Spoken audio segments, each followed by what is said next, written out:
सफलता एक दिन में नहीं मिलती, मगर ठान लो तो एक दिन जरूर मिलती है। नमस्कार दोस्तों, आप देख रहे हैं मेरा YouTube channel pre exam training. दोस्तों, प्रैक्टिस सेट 53 लेकर हम आपके सामने आ गए हैं। बहुत अच्छे सवाल करा गए हैं। पूरा वीडियो तो आप लोग कोई देखता नहीं है, पूरा वीडियो जरूर देखा कीजिए।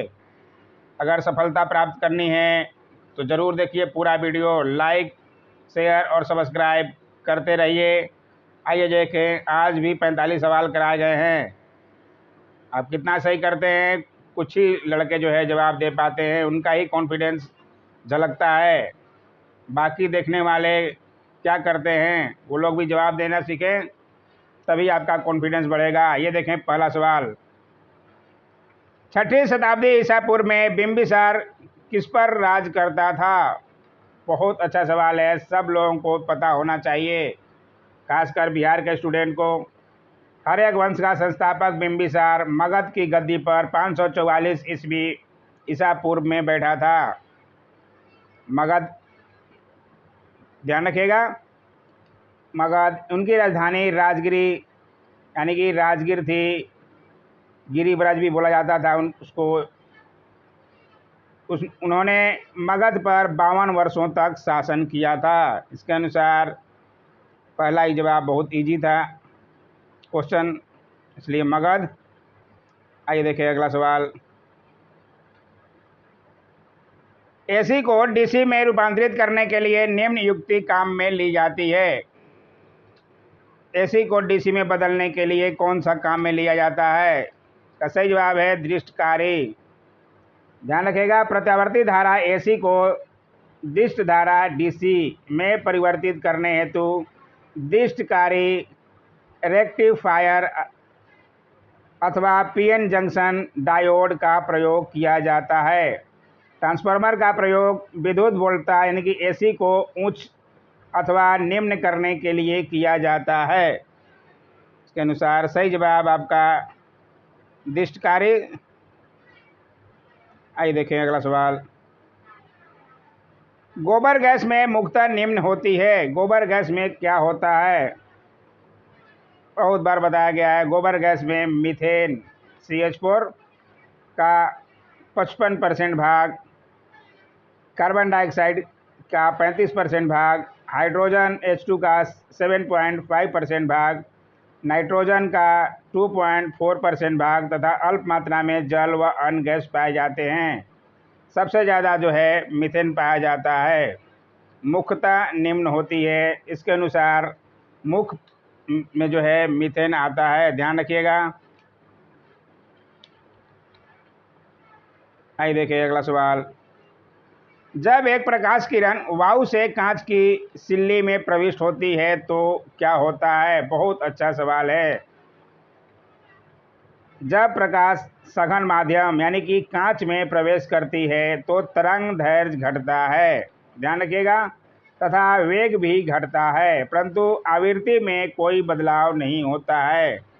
आप ऑप्शन देख सकते हैं, पहला ही ऑप्शन है उसका, तरंग दैर्घ्य घटता है, ये सही है। और भी देख लेते हैं, यहाँ पे जो है तरंग दैर्घ्य और आवृत्ति दोनों में कोई बदलाव नहीं होता, ऐसा नहीं है। तरंग दैर्घ्य नहीं, आवृत्ति में कोई बदलाव नहीं होता। तरंग दैर्घ्य भी दे दिया, इसलिए सही नहीं है। आपका आंसर जो है ए, उसका तरंग दैर्घ्य घटता है, ध्यान रखिएगा।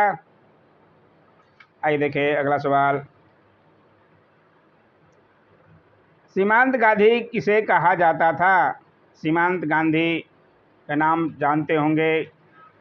सही जवाब है खान अब्दुल गफ्फार खां।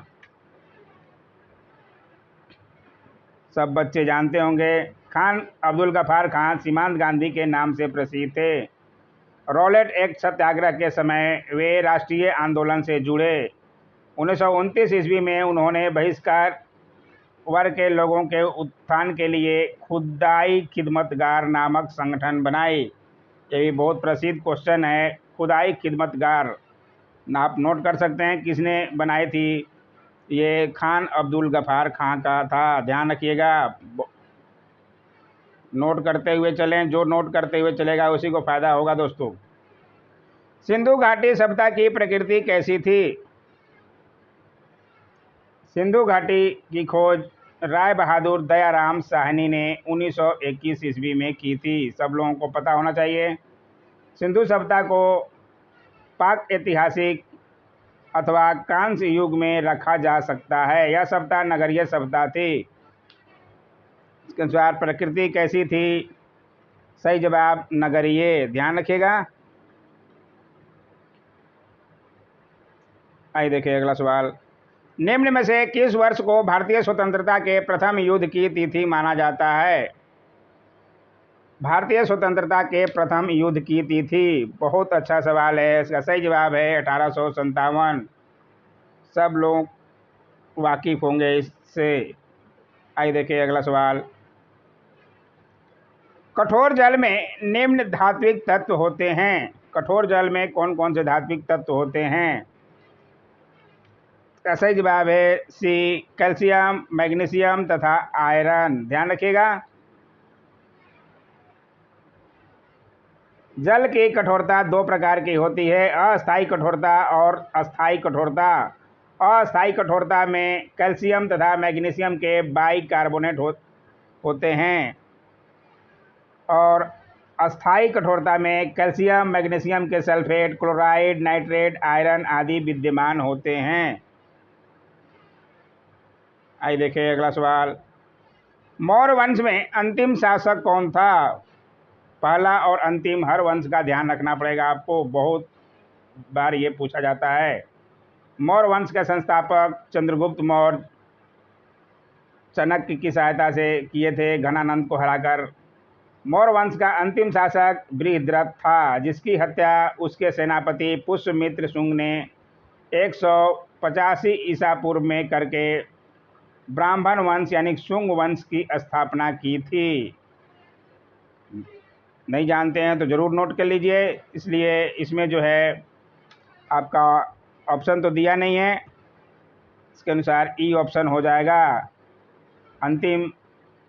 ध्यान रखिएगा, बृहद्रथ अंतिम शासक मौर्य वंश का, इसके अनुसार ई। आइए देखिए अगला सवाल। गौतमीपुत्र सातकर्णी का संबंध किस राजवंश से था? बहुत अच्छा ये भी सवाल है। इसका सही जवाब है सातवाहन वंश से।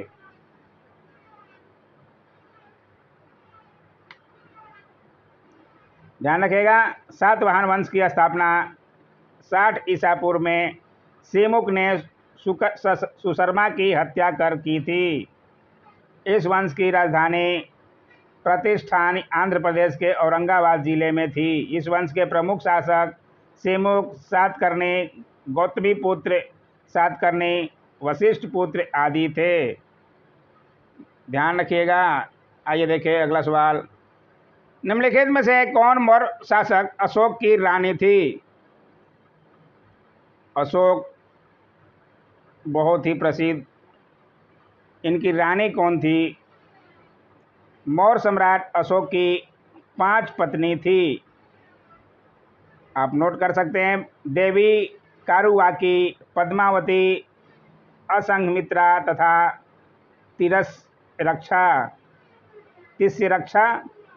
अशोक का एकमात्र पुत्र तीवर था, जो रानी कारुवाकी से पैदा हुआ था। ये भी ध्यान रखिएगा। इसलिए इसमें जो है आपका सही जवाब बी, कारुवाकी।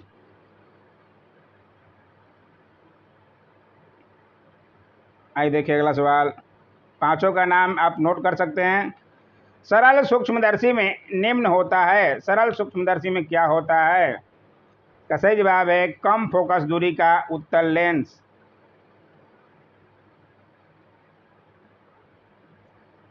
आइए देखिए अगला सवाल। निम्नलिखित चीनी यात्रियों में से कौन हर्षवर्धन के राजकाल में भारत आया था? हर्षवर्धन के राजकाल में भारत आने वाला कौन था?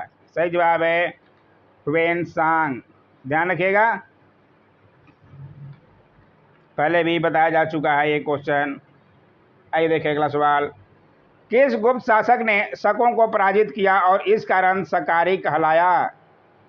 शकों को पराजित करने के कारण शकारी कौन कहलाया? बहुत अच्छा ये भी सवाल है। इसका सही जवाब है चंद्रगुप्त द्वितीय।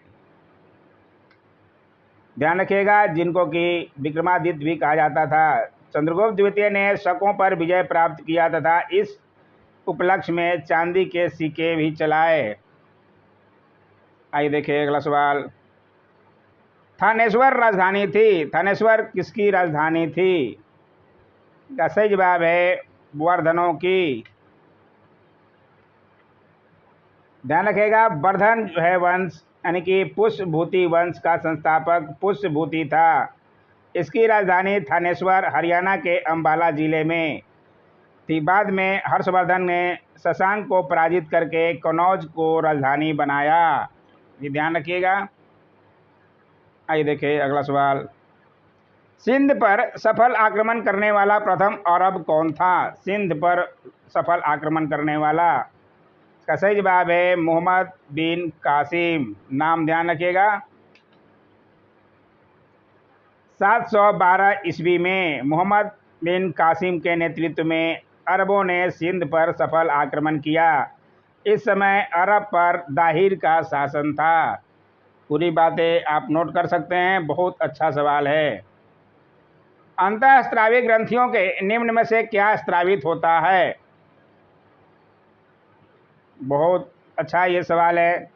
अंतःस्रावी ग्रंथि यानी कि एंडोक्राइन ग्लैंड नलिका विहीन ग्रंथि होती है। इससे हार्मोन का स्राव होता है। यह हार्मोन रक्त प्लाज्मा के द्वारा शरीर के विभिन्न भागों में पहुंचाया जाता है, जैसे पीयूष ग्रंथि, अबटू ग्रंथि, परा अबटू ग्रंथि आदि। ध्यान रखिएगा, अंतःस्रावी ग्रंथियों के किससे स्राव होता है? इसका सही जवाब है हार्मोन। ध्यान रखिएगा। आइए देखिए अगला सवाल।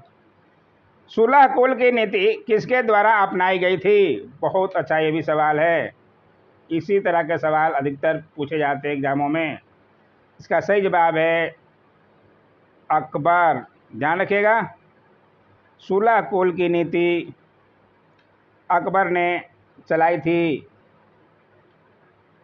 जिसका लक्ष्य था विश्व शांति। आइए देखिए अगला सवाल। निम्न में से किस मुगल सम्राट के शासनकाल में प्रसिद्ध मयूर सिंहासन बनवाया गया था? सब लोग को पता होना चाहिए, बहुत अच्छा सवाल है, बहुत बार ये आया है। ताख्ते ताउस अथवा मयूर सिंहासन का निर्माण शाहजहां ने कराया था, इसलिए सही जवाब शाहजहां। आइए देखिए अगला सवाल। मुगल सम्राटों में से किसने आलमगीर की उपाधि धारण की थी? बहुत अच्छा ये भी सवाल है। इसका सही जवाब है औरंगजेब। औरंगजेब को आलमगीर भी कहा जाता था। आइए देखिए अगला सवाल।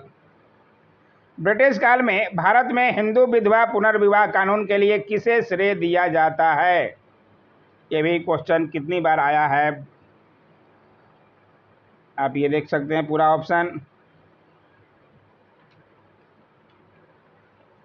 इसका सही जवाब है हिंदू विधवा पुनर्विवाह कानून ईश्वर चंद्र विद्यासागर। ध्यान रखिएगा, लॉर्ड कैनिंग के समय में सन 1856 ईस्वी में विधवा पुनर्विवाह अधिनियम स्वतंत्र रूप से लागू किया गया। इसे ईश्वर चंद्र विद्यासागर के जीवन की महानतम उपलब्धि माना जाता है।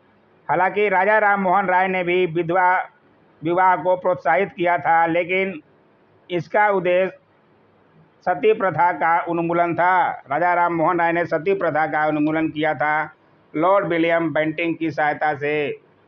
बहुत बार बताया जा चुका है, लेकिन ये जो है हिंदू विधवा पुनर्विवाह कानून है, दोनों में अंतर है, आप कंफ्यूज नहीं होइएगा। इसका जो है ईश्वर चंद्र विद्यासागर ने लॉर्ड कैनिंग के समय में 1856 ईस्वी में किया था। आपको बातें स्पष्ट हो गई होगी, इसलिए आंसर जो है ए। आइए देखिए अगला सवाल। रविन्द्रनाथ टैगोर को किसके लिए नोबेल पुरस्कार प्राप्त हुआ था? बहुत अच्छा सवाल है। 1913 ईस्वी में रविन्द्रनाथ टैगोर को कल ही बताया था किसके लिए दिया गया था।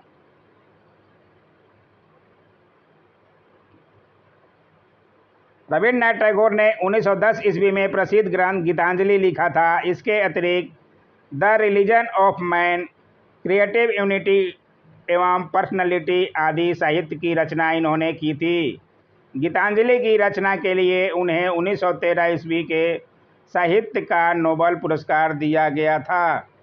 इसलिए सही जवाब आपका गीतांजलि, ध्यान रखिएगा। आइए देखें, पहला पुरस्कार, नोबेल पुरस्कार पाने वाले भारतीय भी यही थे।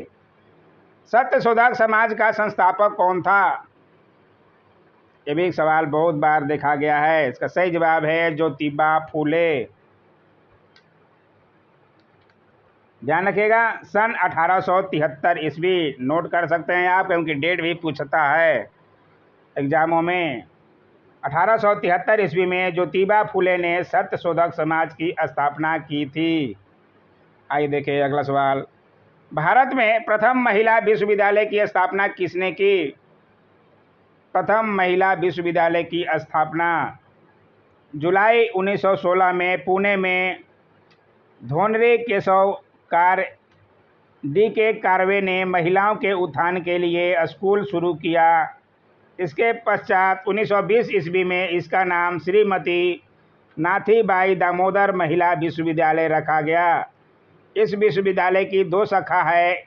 इसका मुख्यालय मुंबई तथा एक शाखा पुणे में है।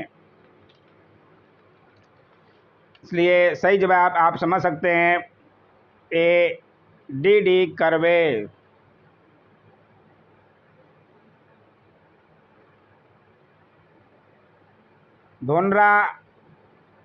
धोनरो केशव कारवे। आइए देखें अगला सवाल, ऋग्वैदिक देवमंडल का सर्वाधिक महत्वपूर्ण देवता कौन है? ऋग्वेद के देवमंडल का सर्वाधिक महत्वपूर्ण देवता, बहुत अच्छा ये भी सवाल है। ऋग्वेद में इंद्र के लिए 250 ऋचा की रचना की गई है तथा अग्नि के लिए 200 ऋचाओं की रचना मिलती है। इसके अनुसार 250 के रचना इंद्र के लिए मिलती है। सही जवाब ए इंद्र।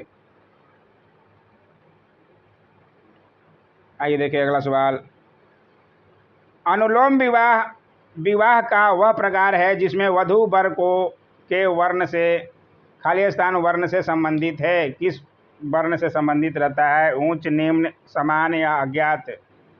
अनुलोम विवाह में इसका सही जवाब है निम्न। अनुलोम विवाह का वह प्रकार है जिसमें वधू वर के वर्ण से निम्न वर्ग से संबंधित होती है। ध्यान रखिएगा। आइए देखें अगला सवाल, पाणिनि कृत अष्टाध्यायी किससे संबंधित ग्रंथ है? बहुत अच्छा ये भी सवाल है। इसका सही जवाब है व्याकरण। ध्यान रखिएगा।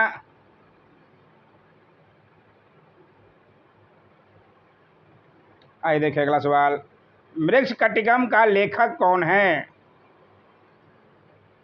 इसका सही जवाब है डी शूद्रक।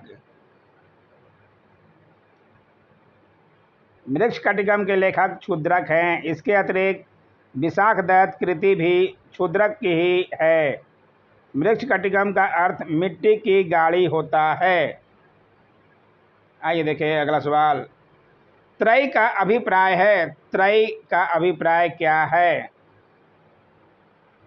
वेदों की संख्या 4 है। इसके संकल्पनकर्ता कृष्ण द्वैपायन थे। ऋग्वेद, सामवेद, यजुर्वेद और अथर्ववेद, इन चारों वेदों का संहिता कहा जाता है।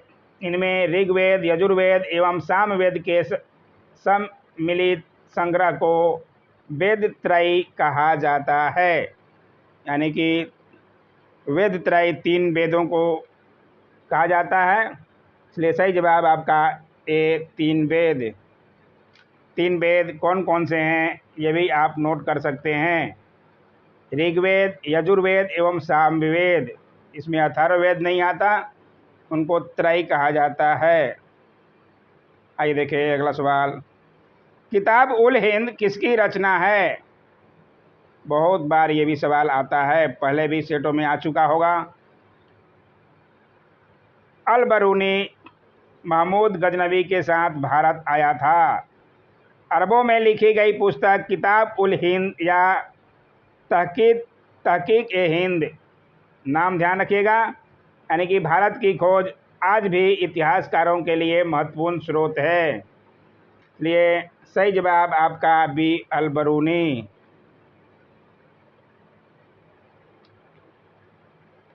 आइए देखिए अगला सवाल।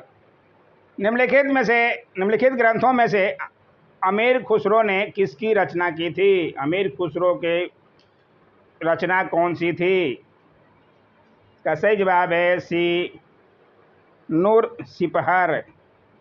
अमीर खुसरो की नूर सिपहर।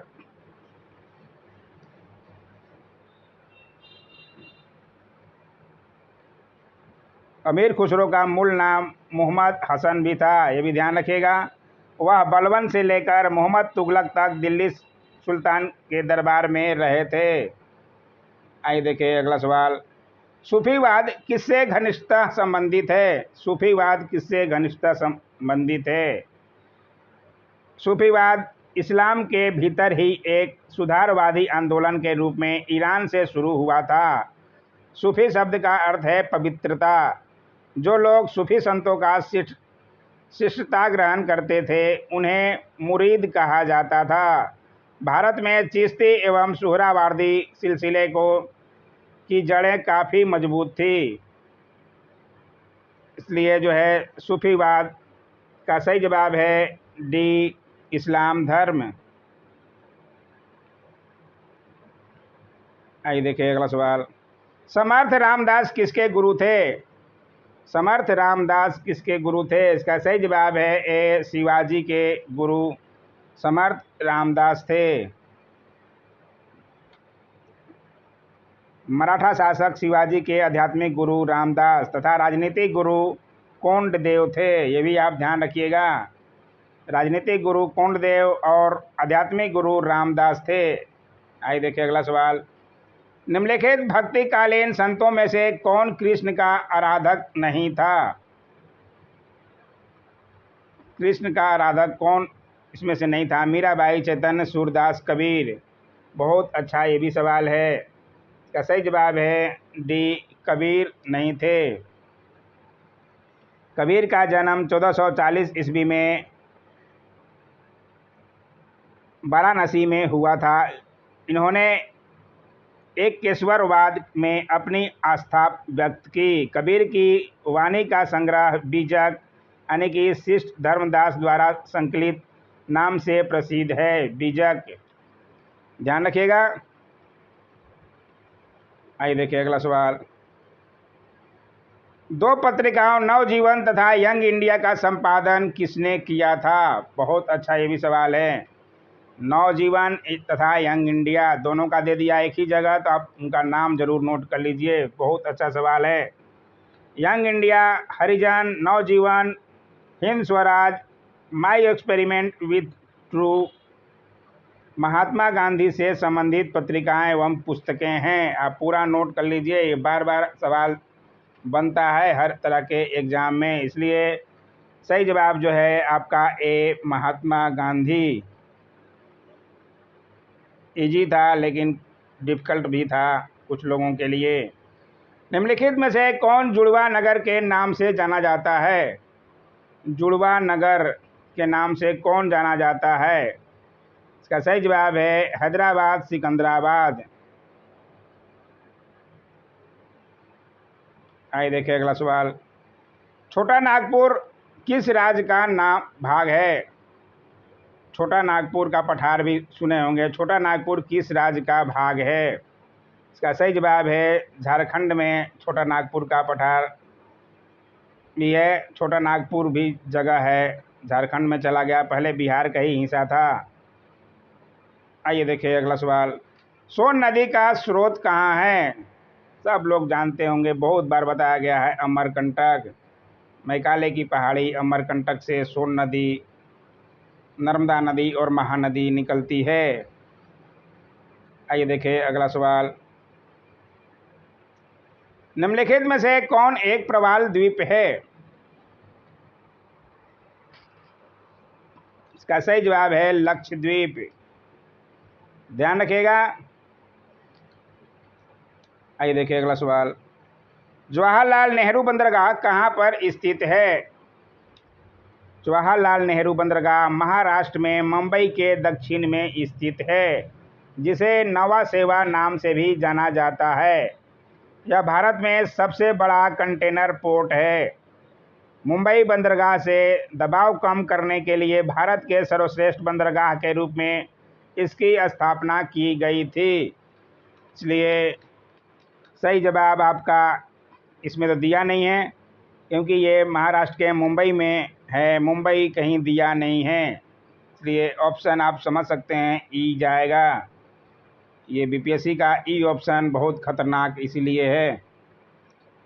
ज्वालामुखी सक्रियता द्वारा किस प्रकार की झील बनती है? ज्वालामुखी के ऊपरी सिरे का पर बड़ा छिद्र होने तथा ज्वालामुखी के फटने के कारण भूमि के दब जाने से निर्मित कुंडा के अंतर निर्मित झीलें ज्वालामुखी कुंड झीलें कहलाती है। भरे हुए जल द्वारा दबाव पड़ने के रूप में इन झीलों का निर्माण होता है। उदाहरण के लिए 1991 ईस्वी में माउंट पिनाटुबो में विस्फोट होने तथा मानसूनी वर्षा का जल भर जाने से पड़ने वाले दबाव के कारण पिनाटुबो झील फिलीपींस में का निर्माण हुआ था। इसके अनुसार सही जवाब आपका सी ज्वालामुखी झील। आइए देखिए अगला सवाल। निम्नलिखित राज्यों में से किसमें फसलों के अंतर्गत सर्वाधिक क्षेत्र है? निम्नलिखित राज्यों में किसमें फसलों के अंतर्गत सर्वाधिक क्षेत्र है? इसका सही जवाब है ए बिहार। ध्यान रखिएगा, बिहार राज्यों में से फसलों के अंतर्गत सर्वाधिक क्षेत्र। आइए देखिए अगला सवाल। 2011 की जनगणना में निम्नलिखित राज्यों में से कौन सबसे अधिक जनसंख्या वाला था? असम, बिहार, गोवा, मेघालय। इनमें से सबसे अधिक जनसंख्या किस राज्य में थी?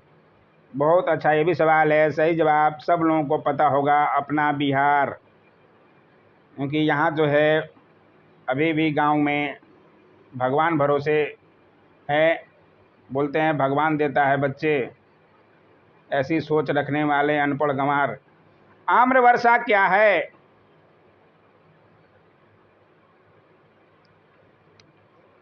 इसका सही जवाब है पश्चिम बंगाल में मार्च अप्रैल में होने वाली वर्षा को आम्र वर्षा कहा जाता है। ध्यान रखिएगा, बहुत अच्छा सवाल है।